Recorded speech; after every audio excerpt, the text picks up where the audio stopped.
day 236 of making the Bible central to our lives, of reading every day or as regularly as possible, and hopefully still reading slowly, not just flying through the text to mark off a checkbox, and reading repeatedly 2 or 3 times throughout the day, maybe different translations, allowing the Word to transform the way we think and act, and importantly, believe.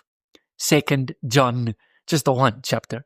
John, we think it's John. He is writing you. We're pretty sure church history says the elder that is mentioned here, he identifies himself just as the elder, is John. We mentioned in 1 John at this stage, he is the oldest living believer.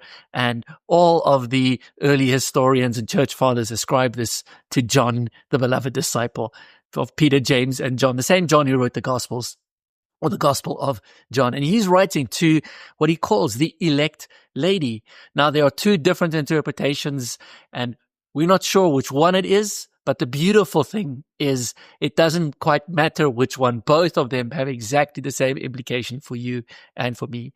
Elect lady, a lot of translators and interpreters interpret this as writing to a church in the feminine, the bride of Christ. Some people say he is writing to a specific woman and to her family. Both of them are equally plausible.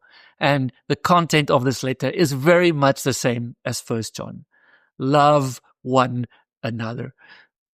Central to the way in which we follow Jesus, central to our faith, central to the way in which Christ has designed us is community. We cannot be followers of Christ in isolation. It goes against everything that is normative in the New Testament. I cannot serve Jesus by myself.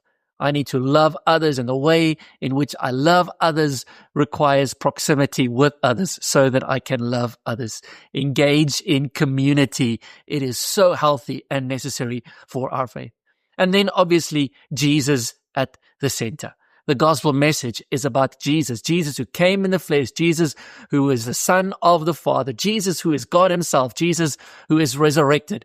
These elements are central to our message. And John even says people who teach otherwise around Jesus, we shouldn't associate with them in any way. We shouldn't lend credence to them. We shouldn't allow them into our homes, accommodate them, create space for them, and give them some form of platform if they are denying Jesus, who is the life that we live.